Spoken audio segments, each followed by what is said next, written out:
What's going on, everybody? It is Trade Gods overtime session. I'm Matty Kiwoom, joined by Jason Allwine, and we are going to be joined for the overtime session with our guest, Matt Babich. You know him from the Dynasty Roundtable.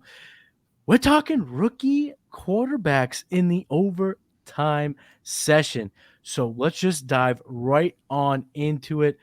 We're talking about the number 2 and the number 1 pick in the NFL draft, folks. We're not messing around. Bryce Young versus CJ Stroud. So what I want to ask you, Matt, right off the top, is Bryce Young a buy or a sell? Bryce Young at his current price is a sell.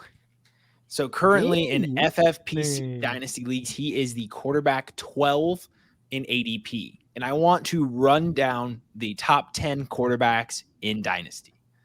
We have Patrick Mahomes, Jalen Hurts, Josh Allen, Joe Burrow, Justin Herbert, Lamar Jackson, and Justin Fields. For the foreseeable future, those 7 players are locked and loaded. They are your top 7 quarterbacks. Then after that, you have Murray, Prescott, Deshaun Watson.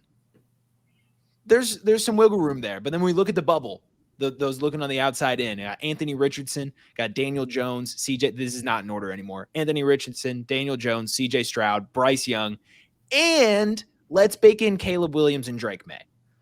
Next year's guys, yep. So now we have Bryce Young, and we're saying he's already a quarterback 12. He's on the bubble. Where's he going up? You know, and we're in this situation where we have 2 underwhelming quarterbacks that we're talking about here. They weren't the 101 in Superflex. They weren't the 101 and 102 in Superflex. They weren't the 102 and 103 in Superflex. They were the 103 and 104. Sometimes even Jackson Smith and Jigba getting drafted ahead of these guys in Superflex. And we've been in situations before where we see desirable quarterbacks come year after year after year. And even in a bad quarterback class, we are getting a Bryce Young and a CJ Stroud. This is just how the talent pipeline works in the NFL. So we're getting Caleb Williams and Drake May, who, again, because of how draft capital and all of this works, they're going to go 101 and 102, and they are going to be in the top 15 quarterbacks. So now not only do Bryce Young and CJ Stroud have to outperform the likes of Daniel Jones, Anthony Richardson, Deshaun Watson, Dak Prescott, Kyler Murray to significantly increase in this value, they also have to separate themselves enough and establish themselves enough to outperform Caleb Williams and Drake May in ADP next season. And I just don't see it happening with Bryce Young. He's not in a situation where he's set to succeed in year 1. He's got an aging Adam Thielen. He's got an aging and broken DJ Chark.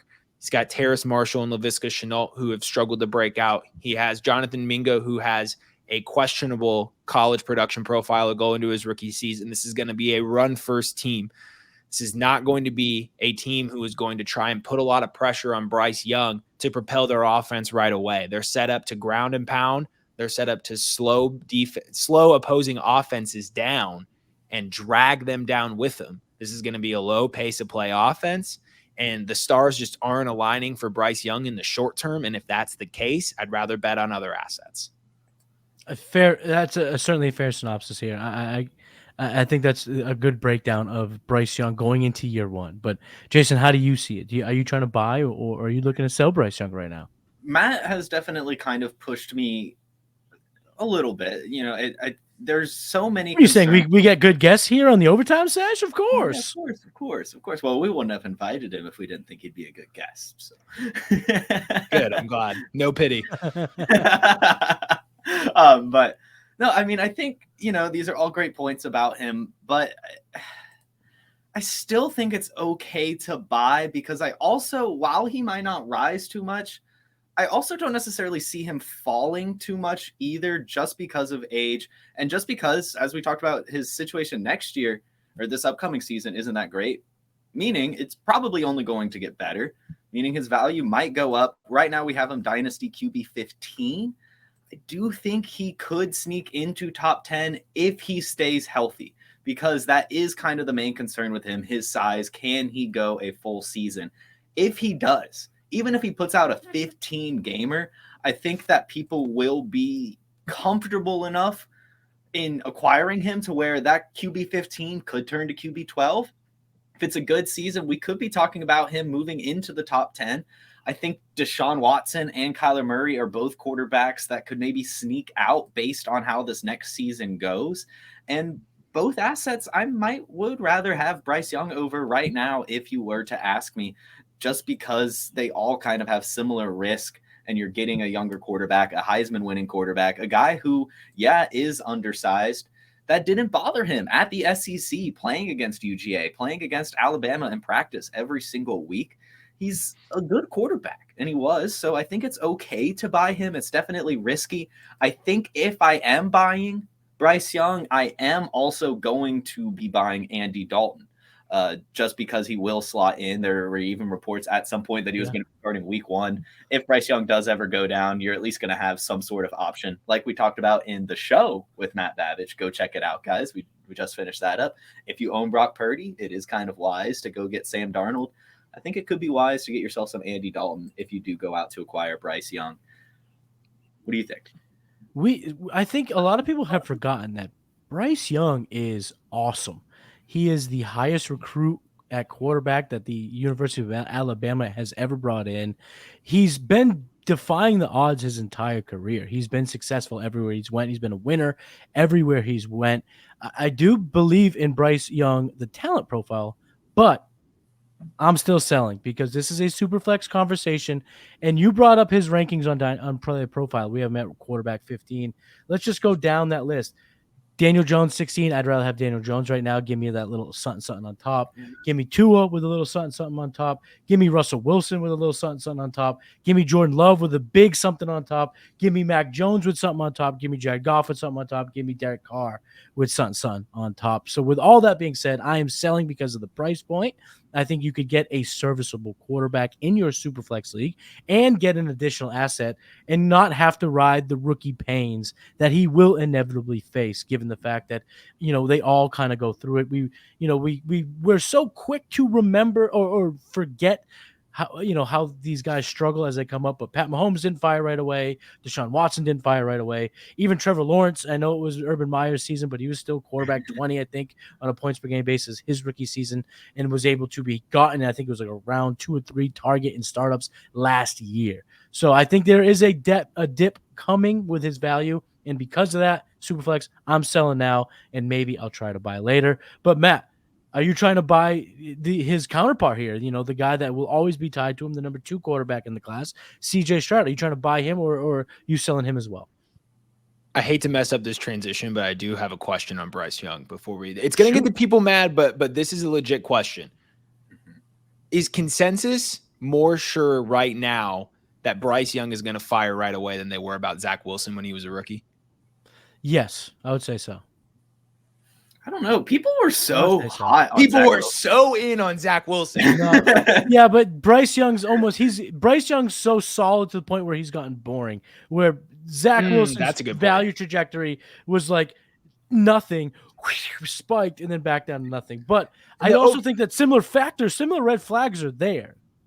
My overarching point would be like, if in Superflex, if the prospect isn't rock solid, I'm probably fading for other assets because the quarterback pipeline is too steady. And like you said, you can get guys like Tua or Daniel Jones plus a little something on top for these guys. So if there's really any question at all that this player is going to bust in Superflex when it comes to quarterback, I'm probably just going to fade. And that's exactly why I'm fading CJ Stroud, because his price point isn't that much different than Bryce Young. So you can make a lot of It is? Yeah, more expensive even. In Dynasty. The market value is a little bit higher. I think he's been more consensus 103, where, like you said, they're combined 103, 104. But I think if you were to parse out, it's probably Stroud's more 103 than Young's 103. I was looking on FFPC ADP, and that's not necessarily the case. So that's why I was a little surprised there. But it does make sense because they're in similar year one situations, and CJ Stroud has a rushing floor. And it's a sneaky rushing floor because he didn't have to display it at Ohio State, but he has an athletic build and he's an athletic guy. If he has to take off and run, he's going to be a decent scrambler. And, I'm not there's no height concerns with me with Bryce Young, not to flip flop between prospects again, but so we got two guys and I'm fading them for the same reasons, really. Not very good year one outlooks. I can get a lot of proven quarterbacks underneath them for value on top, and then replace those options later on if I really need to. And it's not about the player necessarily. It's about the price point. And the price is right, unfortunately. The price is right, and I'm with you there. I'm selling for the exact same reason. Jason, how do you feel here? I'm buying CJ Stroud too. I am. I don't know. I think ultimately it comes down to me believing in both of these guys panning out. I will say I'm much more bullish on CJ Stroud. I love the situation a lot. I talked about in the show earlier today that I am a firm believer in this Texans team, maybe not going up to 500 or whatever, but I do believe they'll be competitive. If you'll remember last season, at the end of the year, they brought the Chiefs to overtime. They only lost by 4 to the Chiefs. They won that last game against the Colts in a shootout fashion to make sure they didn't get the 101. A big part of that was that defense and the rookies that they brought in. Derek Stingley, Jalen Petrie, both of them fired in a great way for them. They've brought in now Will Anderson to help with the pass rush. They've now upgraded the quarterback and added a running back to help with Dameon Pierce, who was really good last season. Plus, I believe in Nico Collins. Plus, I believe in Tank Dell. Plus, I believe in John Mechie. Plus, the coaching staff. DeMeco Ryans is changing the culture in Houston, and the offensive coordinator they brought in, Bobby Slowick, is part of the Shanahan coaching tree, who just always seems to be whispering quarterbacks. Everyone a part of that tree has been great for their offense, especially as coordinators. So I believe this Texans team is being way too slept on. I think CJ Stroud is being too slept on because of the unfair pre-draft coverage he got. People were talking about the Texans avoiding quarterback altogether, Anthony Richardson going before him, Will Levis going before him. CJ Stroud was the most faded player going into the draft, but then he silenced all that and was the second pick in the draft, was the second quarterback taken, and it turns out the Texans did believe in him.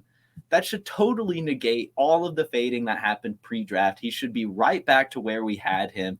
And remember that we were talking about taking him before Anthony Richardson. Remember that we were talking about taking him before Bryce Young. He was the quarterback one at some point in this process, and in a great situation that I'm going to buy into him. I really, really am. And perhaps it's because I'm a Michigan fan and I've seen him dice us up, even though they were losing with him. Even though Michigan did win, he's still, CJ Stroud was performing. That's probably why you like him, because they still win. So you mentioned that you'd rather have CJ Stroud over Bryce Young. Matt, how do you feel? What would you, if you had to pick one of these quarterbacks, are you taking Young or are you taking Stroud?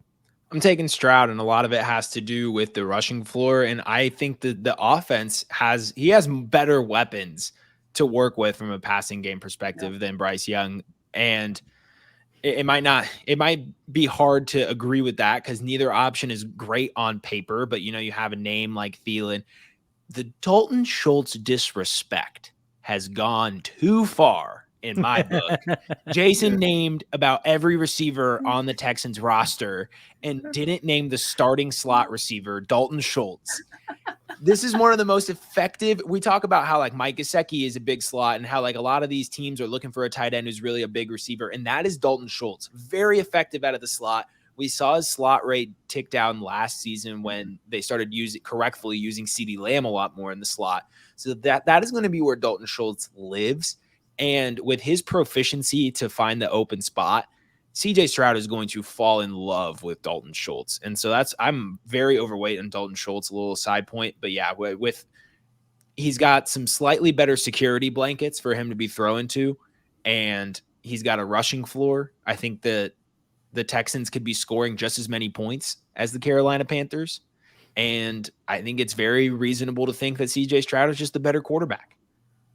There you have it. CJ Stroud over Bryce Young in fantasy.